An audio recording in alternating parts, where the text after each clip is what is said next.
Энэхүү улсынхаа нийгмийн эдийн засгийн хөгжил бизнесийн байгууллагуудын оруулсан бодит хувь нэмрийг 5 үзүүлэлтээр үнэлж дүгнэдэг топ 100 шалгаруулалтад MCS Group-ийн 10 компани өргөмжлөгдөж, групп компани амжилтаар 3 дугаарт ирэмблэгдлээ.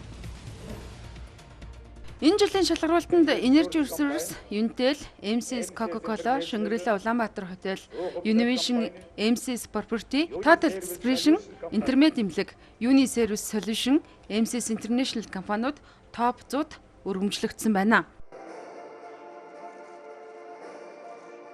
За 2021 оны хугацаанд бол бид түүхийн нүүрсийг төлж одоо дулаан технологийн уур гаргаж ирсэн бол тэрийг бүрэн халсан.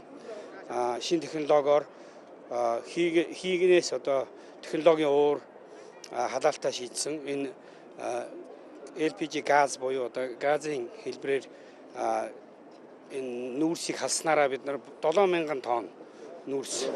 За өөрөөр хэлбэл бараг 2000 айл үрхийн нэг өвлийн төлөх хэмжээний нүүрсийг хэмнэсэн байна.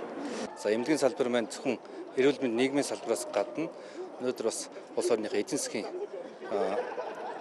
хөгжилд хувь нэмэр оруулж байгаа юм нөхцөл байдал үүсчин. За эрүүл мэндийн салбар бол цаашдаа ч гэсэн эдийн засгийн чухал хөшүүрэг болж явах нь тодорхой болцоод байгаа. Тэгэхээр бидний зүгээс эрүүл мэндийн байгууллагын зүгээс айлуулах цаг тухайн нөхцөл байдалтай зохицож цаашдаа хөгжиж ажиллах юм зорилготой байгаа.